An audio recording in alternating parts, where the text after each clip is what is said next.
pay. We go so hard. Like and subscribe. Smack it, smack it, smack it, smack it, y'all. What's up, MJ Squad? We're back with another story time, and today I'm going to be letting you guys in a little bit more into my life. I know I have been saying, I have something good to tell you guys, but you gotta wait. But today is the day that you do not have to wait any longer. I don't like to, go and tell people or talk about, stuff that I'm doing until it's set in stone. So since it's now set in stone, I can, open up a little bit, talk to you guys. Remember, if you have any questions, you can drop them questions in the comments below.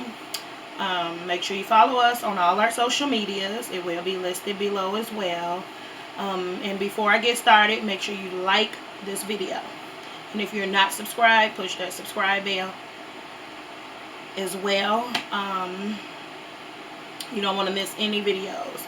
So I'm going to get right into it. So what I have been waiting to tell you guys is I'm getting bariatric surgery. I do have my little booklet, so I am going to be going through a little bit of the things about it, just so that way I have all facts and you guys have information, because I never know who, it may help. So basically, for bariatric surgery, you have to be defined as obese. And obese means like excess body weight. So what you will do to find out if you're obese or not, because you can look small and still be considered obese. So what you will do is you'll calculate your body mass index by your height, weight, age, gender, body build, so forth.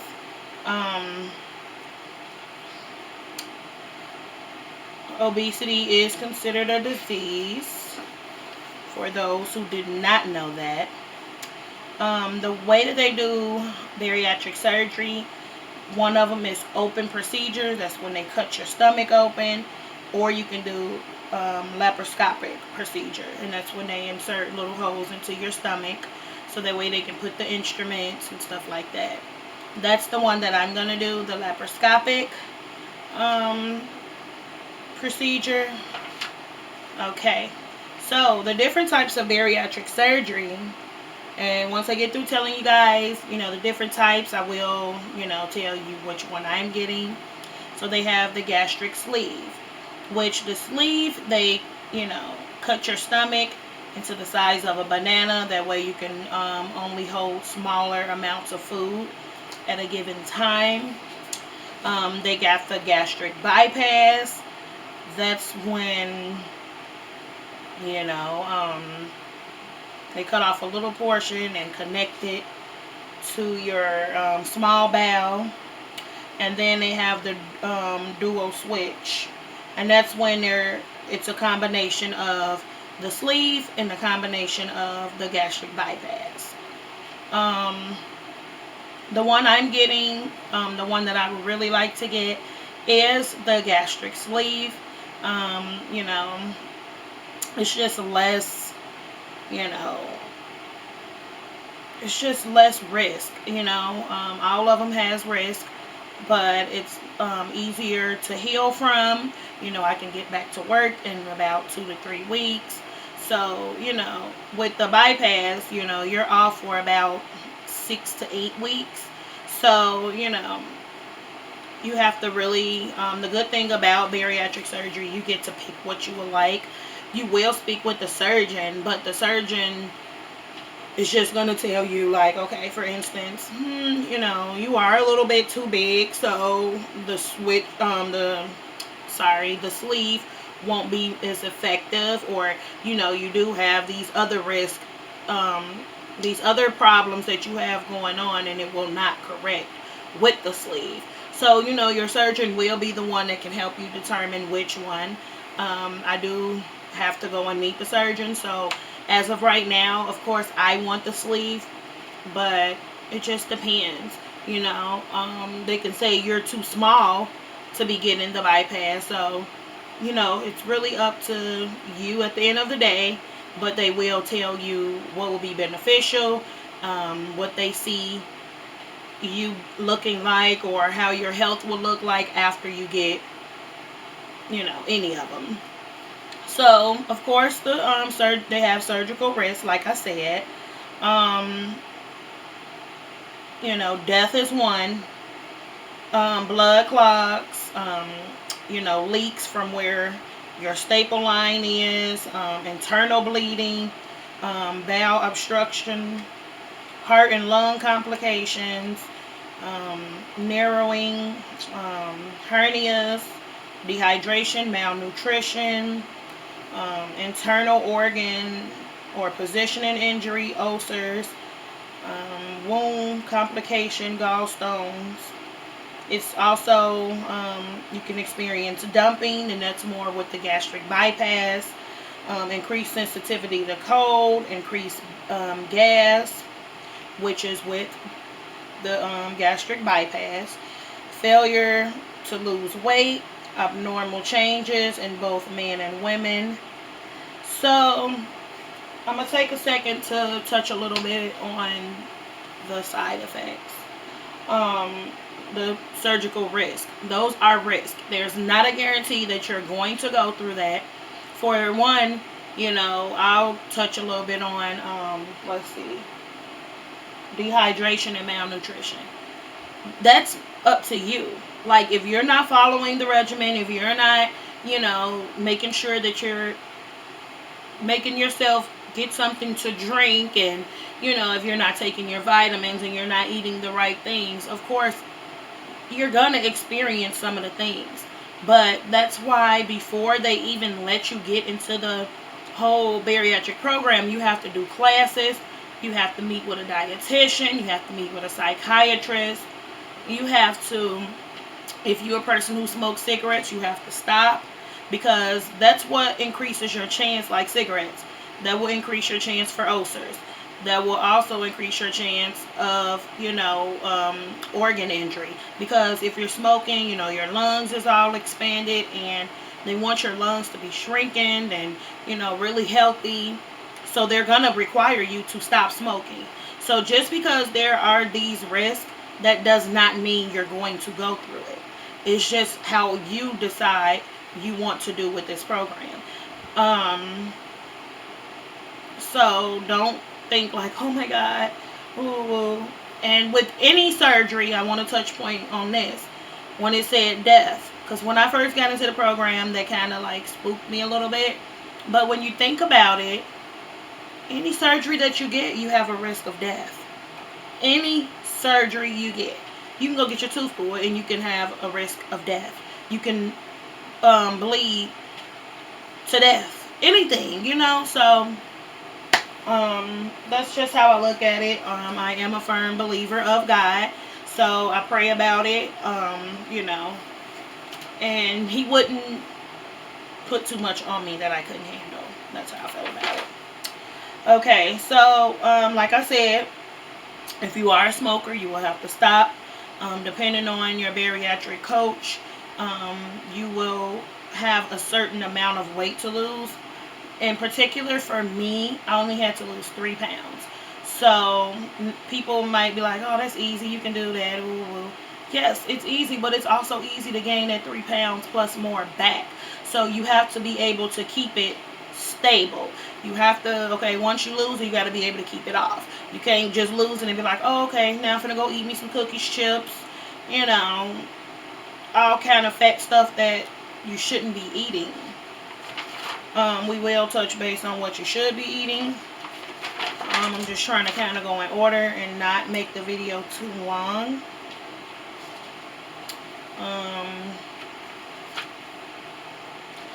Another thing, if you're getting bariatric surgery, they want you to avoid all NSAIDs.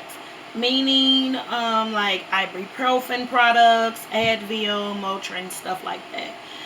You can't take that anymore after the surgery. Me in particular, I couldn't take it before, you know. Ibuprofen is really, really harsh on my stomach. So I couldn't take it anyway. So I have to take like Tylenol, stuff like that.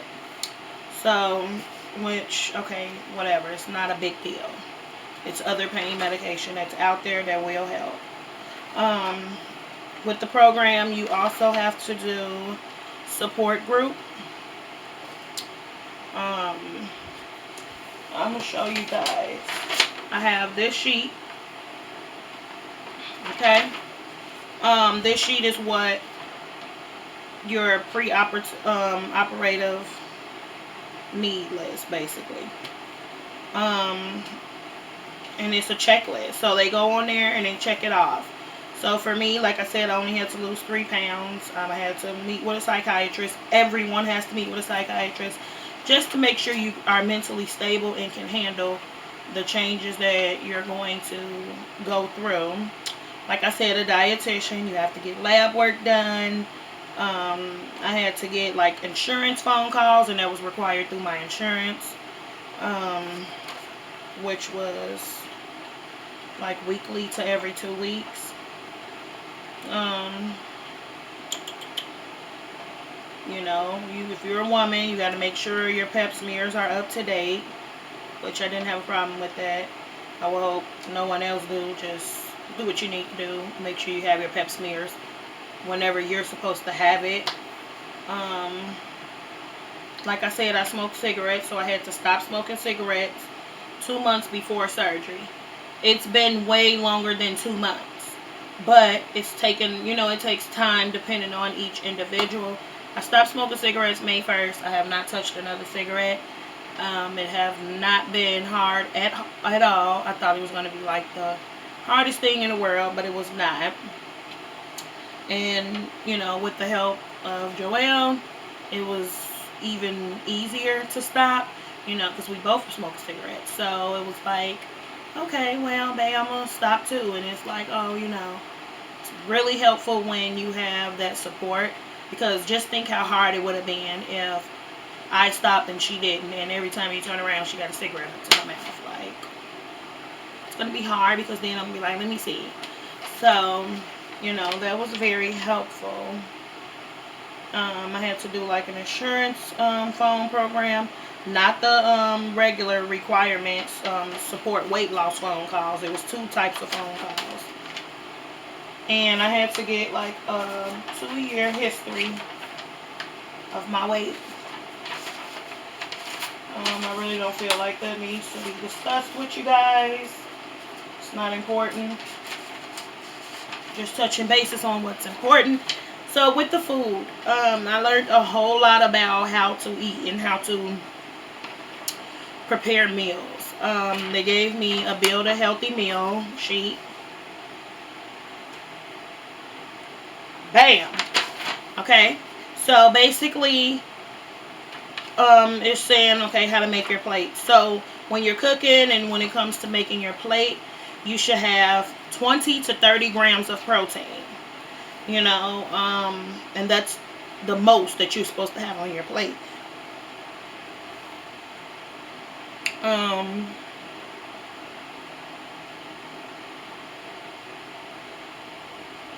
And then you're supposed to, okay, and then you're supposed to have more veggies than healthy carbs and fruit. So this is included, the veggies is only included for lunch and dinner. And, you know, some examples of some veggies, because people, I didn't know certain things wasn't considered a healthy vegetable. So, you know, like broccoli, asparagus, spinach, green beans, Brussels sprouts, kale, you name it. The stuff that, okay, so then once you get to the healthy carbs, which you're supposed to only have 1 serving at every meal, a healthy carb or fruit. And what's considered a healthy carb is like whole grain wheat bread, whole grain pasta, whole grain cereal, whole grain crackers, brown rice, oatmeal, potatoes, squash, peas, corn, fruit. Now, I thought corn, because I'm like, I always have corn with my meal. Okay, that's fine. But I was putting that as my vegetable, and that's not. So if I want corn, I still can put, you know, broccoli or, you know, carrots or whatever. I still need to make sure I'm having it. And all these, each meal you should have this. You know, not, like I said, veggies is not at breakfast, of course. But it's lunch and dinner. But the healthy carb is, you know, throughout the day. Each 3 meals or whatever. Then we have healthy fats. Olive oil, canola oil. Canola oil, I do not like it. I am not a fan of it. I've tried it, and you know, with vegetable oil, you can get like a couple uses out of it. Canola oil, it burns too fast, but you know. So maybe I'll try olive oil or something. I don't know. You know, walnuts, peanuts, almonds, cashews, nut butters, pecans, pistachios, avocado. Ugh, don't eat it. Well, I ain't telling you don't eat it, but I don't eat it. Flax seeds, fish, soy nuts, sunflower seeds, pumpkin seeds. And you should be really making sure you get that into your diet as well.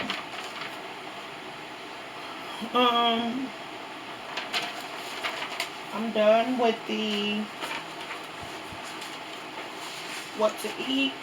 If you need to know a little more about that, you can, like I said, comment in the section below. Like I said, you do have to do a support group. It's when you go and talk to other people who have already either had it or who's in the process of getting it. So when I went to my support group, I had people in there that was like 2 weeks out of their surgery, or, you know, didn't even do their surgery yet.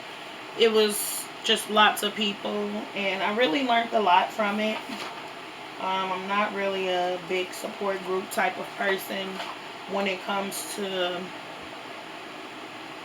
just consistently going, which I feel like I'll get better at it. But if it's me conducting a social group, then I can do it. It's so weird. I just don't, you know, I don't know. So we're going to go into a really important topic to me. The way that the program is set, once you're done getting signed off on everything, which I am completely signed off. I'm signed off on my dietitian stuff. I know all my nutrition that I need to know. The psychiatrist part, I'm signed off. Which was a very, very, very long road with the psychiatrist. But, you know, I made it past it. I'm signed off on that. I'm signed off on the cigarettes. I'm signed off on my insurance calls. Like, I'm signed off on everything. I'm ready to go. All I'm waiting on is just my insurance to make sure that that's covered. They submitted it for insurance approval, which I already know my insurance is going to pay for it. So once that comes back, I go and I meet with my surgeon. And then after I meet with my surgeon, I start on my pre-op stuff, which is, you know, preparing for surgery. So 2 weeks before surgery, you go on a liquid diet. Like I said, they want to make sure all your organs are shrinking and, you know, no fatty stuff on it and stuff like that. I'm sorry, I'm getting the paper ready so I can make sure it's facts and facts only. So 2 weeks before you go on a liquid diet, which is 3 protein shakes a day. You know, you can do like cream of wheat, cream of rice, grits, sugar-free pudding, unsweetened applesauce, non-fat Greek yogurt, light yogurt. You can do like soup, so it's like chicken, beef, and veggie soup, or like tomato soup and low-fat cream soups. So you do that for 2 weeks. I've already started doing my protein drinks just so that way I can get my body accustomed to making sure that I'm drinking it and I'm used to doing it, because I do have a very weak stomach, so it's like, it comes up.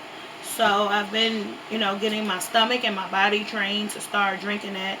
Now I don't drink it 3 times a day. I only drink it, you know, once in the morning. But once I start my 2 weeks, protein. That's going to help me drop weight before I even go into surgery. So it's going to make it more beneficial. After the day after surgery, I go on clear liquids. So that's water, sugar-free, liquid drinks, diluted fruit juice. Once again, the sugar-free Jello and sugar-free popsicles, vegetable, chicken, and beef broth with the low sodium. Sip a half an ounce every 3 to 5 minutes after surgery, because you got to really force yourself to drink and eat, because you're not going to be hungry. Okay, so the first week after surgery is still the full liquid diet. I can go back to the cream of wheat and the cream of rice. I've never tasted cream of rice, so but maybe I can do the cream of wheat. I tried cream of wheat when I was a kid. Sugar-free pudding. I'm gonna go get me the vanilla, because I like the regular vanilla pudding, which I can't find anymore. So I'm gonna get me some sugar-free.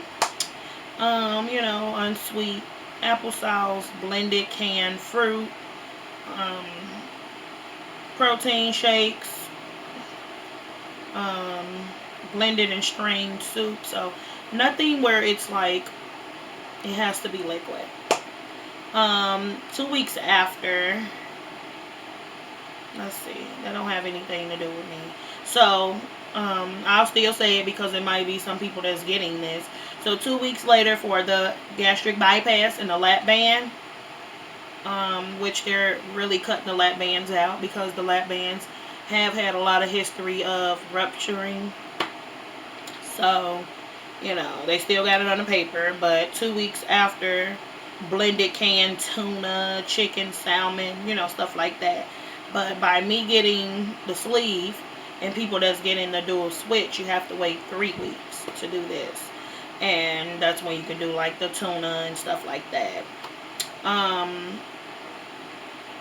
And you'll be at that point where you can do like soft solids, some moist meats, fish, soft cooked vegetables, like really soft, tuna, chicken, crab, stuff like that. So I might be eating me some crab legs around that time. And then after that, probably at about 4 to 5 weeks in, you go back to regular food. So they want, once you go to the regular food, they want you to avoid oatmeal, bread, rice, pasta, noodles, white crackers or Ritz, foods with skin, peels, membranes, seeds for 3 months after surgery, because it's harder for you to swallow it, and then you're going to have a lot of times where you're throwing up, and that's not good either, because it's getting out all your nutrition. It's making you become dehydrated. So the portion sizes, I'm gonna go through that, and then I'm gonna really start closing off. I got like this page and one more page, and then final thoughts. Portion sizes after surgery, 0 to 3 months after your surgery. For the gastric bypass, you're only going to be able to eat 1/4 cup per meal. That's really small. The dual switch, 1/4 to a 1/2 cup. The gastric sleeve, 1/4 to a 1/2 cup. So, when I first get out the hospital and I start doing my portions and stuff, I'm going to want to do the 1/4 just to try at the smallest amount. That way, I'm not feeling overfull, because they say once you just eat till you're overfull, it's very uncomfortable. So I don't want to really experience that. So I'm going to start with the lowest amount and see how I feel from there. 3 to 6 months, gastric bypass, a 1/2 cup. Dual switch and sleeve, because the dual switch and sleeve is neck and neck on, what they can do. So it's a 1/2 to 3/4 cup for both. 6 to 9 months for the bypass, a half a cup to 3/4. With the switch and the sleeve, it's 3/4 to a cup. 9 months and out and beyond, 9 to 12 months actually, 3/4 to 1 cup for the bypass. For the switch and the sleeve, 1 cup. Um, and beyond, going after that, it's 1 cup. So it really limits the amount of food that you can eat, which I'm very happy about it. Like I said, I'm not a really big eater, but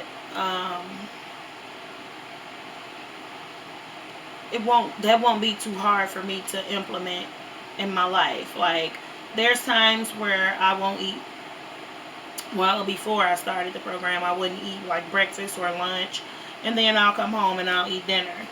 And that's not good, because it makes your body go into like starvation, and it holds on to the stuff that you do not need to be holding on to, like that extra fat and stuff like that.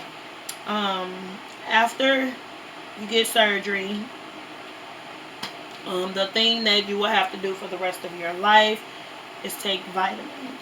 It's not the end of the world to take vitamins.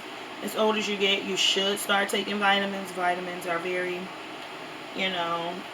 very much needed. So now let's see. Now I take vitamins anyway. I take a multivitamin. I take what is it? Vitamin D2, I believe, and that's daily. Yes, it's daily. And no, I take vitamin D3. I was already doing a vitamin D2 because my vitamin D was low. But after surgery, you will have to do vitamin B sublingual, which goes under your tongue. I already take it now, so it's no big deal to me. I take a multivitamin with iron. I will have to continue to take that. Calcium citrate with vitamin D 2 times daily. I'll have to do that. And I already do the vitamin D3 daily, so it's not the end of the world for me. I'm already doing it. Like I said, I'm already at the point where I'm trying to practice these habits, so that way I won't be sick, and that way I will know how to maintain and just do the right thing. One thing that I did forget to mention to you guys, it's a 30-30 rule. And this is for people who's not even getting the surgery. It's very, very beneficial to you.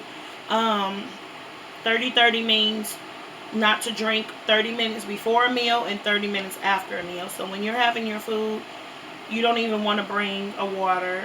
If you drink pop or juice, whatever, you don't want to bring it to the table with you, because you're not supposed to drink while you're eating.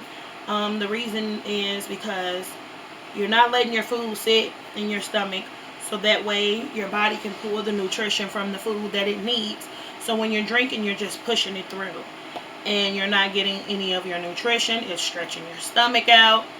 So, even if you're not getting surgery, that's something that you should try practicing.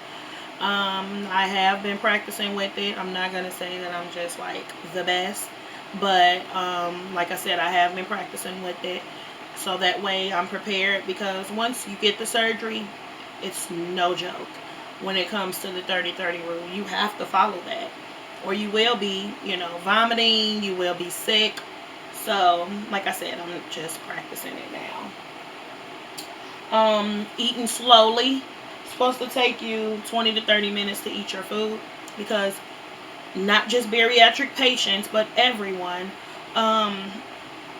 you want to chew your food to an applesauce consistency. With bariatric patients, it's really important. So, supposed to get 64 ounces of water or 0-calorie drinks. I do water. I do Crystal Light. I'm not gonna lie, I have been drinking some little ginger ale. Like I said, my stomach is very weak, so it has been helping. So that way I don't have to take any medication for it. Before I let you guys go, I just want to make sure that I really, really, really touched basis on everything. So yeah, after surgery, actually it's 2 weeks that I'll be on a liquid diet. So a liquid diet will be a total of 4 weeks. 2 before, 2 after. Um, let's see. And that's pretty much it. So before I close this out, I do accept all, feedback. I do accept all questions. What I am not accepting is the judgmental type of things. If you're being judgmental, stay judgmental on your own page or someone else's page. Our channel is all about positivity. We do pranks, that's positivity because we're laughing, we're having fun. At the moment it might not be so funny, but at the end, once you find out it's not for real, it's a prank, it's fine. We have stuff with the kids. It's just we're all about positivity and uplifting people. So please do not come and be judgmental. Like I said, I'm always here to answer questions, but I don't have time for negativity. So please don't bring it this way. Everybody has their own opinion when it comes to weight loss. I've heard a lot of people say, oh, you could just work out. I've been working out. I have, been struggling with my weight for a very long time. And the reason that I want to do this surgery is, for one, to have a healthier life. For two, I have a child that is almost 8 years old. I do want to be able to run around and do things with him and be able to participate. And when you're heavier, you tend to be tired. I'm not just getting it for the appearance part of it. I do have sleep apnea. Sleep apnea is when, you stop breathing in your sleep at night. So that's scary. I'm more at risk of becoming diabetic. I have arthritis in both knees. So it is stuff that sorry. There is stuff that led up to, me having to get this surgery. It's not a want. It's not for the appearance part of it. Because to be honest with you guys, I am a plus size woman and I love myself. I have a lot of confidence in myself. So either way, if I'm heavy or if I'm small, I'm still going to have this confidence through the roof. So it's not about that. So I'm going to let you guys go. I'm going to let you guys be in on the rest of it. When I go in to meet with the surgeon, I will vlog it. Joelle will vlog when I'm in surgery to keep you guys updated. And I'm not real big on letting y'all see me looking a mess and coming up from anesthesia and all that stuff. But once I'm fully awoke from anesthesia or whatever, I will, let Joelle record me, let you guys know I'm okay. Don't worry about it, MJ Squad. All I need the squad to do is keep me in y'all prayers. I will be fine. Like I said, I am a firm believer of God, and this is what's best for me. It might not be what's best for you, but it's what's best for me. With that being said, I love you, MJ Squad. Please keep up with all the support you guys have been giving. We're on the road to 1,000 subscribers. I did do a I did let you guys know about a giveaway for the ones who did not enter. That means you did not watch all my video. So, But, like I said, I can't make you do that. I will be announcing the names. When should we announce the names? Probably next video. Just want to give it a little more time for people to get their entries in.